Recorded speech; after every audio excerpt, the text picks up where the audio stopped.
The faint trace of lavender still lingered in our bedroom, clinging to the walls like a cruel reminder of what had once been. It used to be a fragrance that brought me comfort, a scent that felt like home. Because Sarah adored it, it was hers, her signature.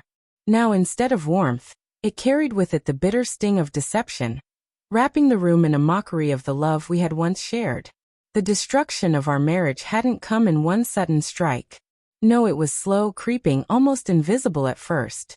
Work nights that dragged on far later than made sense. Conferences that conveniently landed on weekends we'd planned to spend together.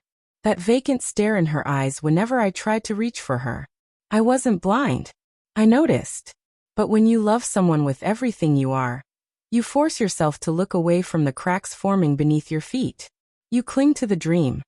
The fairy tale of growing old together, of weathering storms hand in hand, of laughing at one another's annoying quirks but never doubting the bond. That dream shattered the night I stumbled across her carelessly abandoned phone. An unlocked screen, a trail of messages that gutted me in seconds. My name, once spoken with tenderness, replaced with another man's. The pet name that had belonged to me now whispered to him. My chest tightened, my stomach knotted, and a heat unlike anything I'd felt before burned through me. But the deepest cut wasn't just the affair.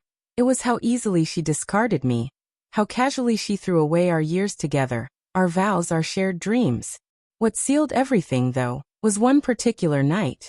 The night she held her annual gathering with her closest friends from college. They always came to our home, filling it with chatter, gossip, and wine. I had never objected, because Sarah loved those nights, and because back then, I loved her enough to endure them. But that evening the air felt different. The laughter was sharper, carrying an edge I hadn't noticed before. Every word seemed to carry an undercurrent, a smugness, and all of it revolved around me.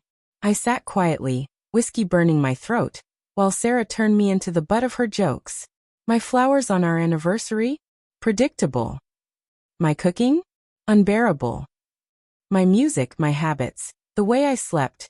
Each jab delivered with precision, drawing a chorus of laughter from her friends.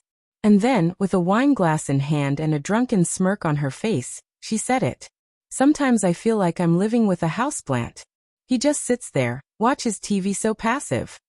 Something inside me shifted. It wasn't a fiery outburst, wasn't reckless anger.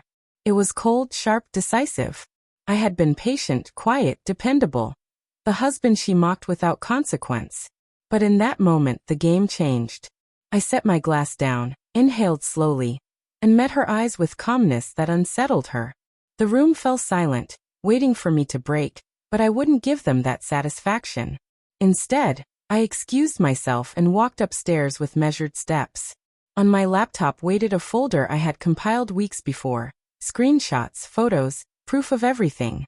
At first, I had collected them out of some desperate, foolish need to understand, maybe even to salvage what was left. But now, that folder was no longer a record of hope. It was a weapon. I copied everything onto a flash drive, grabbed our projector, and returned to the living room. Conversation died the second I entered. Sarah's eyes flickered with unease. "What's that?" she asked, trying to sound amused, but her voice was too tight. "A presentation," I replied evenly. I set up the projector, connected the drive, and watched as the first message appeared on the wall for everyone to see. "I can't wait to see you tonight, baby. Mark is so boring. He'll never make me feel the way you do." A sharp gasp filled the room. Melissa, one of her friends, clapped a hand over her mouth. The slideshow continued, message after message, photo after photo.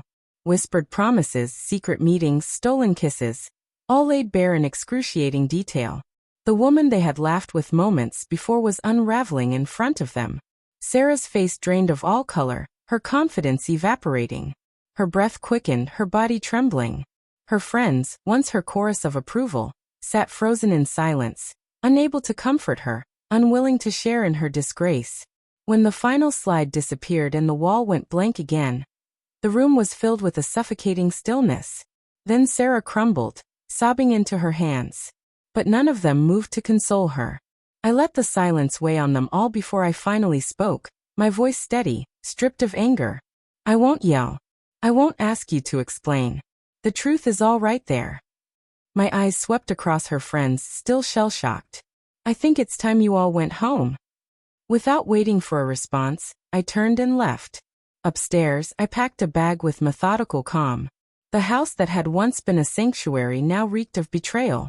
The lavender, the laughter, the memories. It was all gone, buried under lies. Later, standing on the balcony of my temporary apartment, the city stretched out before me.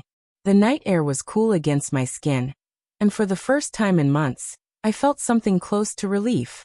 Ahead lay a difficult road, the divorce, the legal battles, the scars of betrayal, but I would walk it free of her lies. She had mocked me, diminished me, made me into her joke. But in the end, I reclaimed my dignity, my strength, my voice. The lavender-scented graveyard of our marriage was behind me now, fading with every breath. Ahead was air untainted, waiting to be mine again.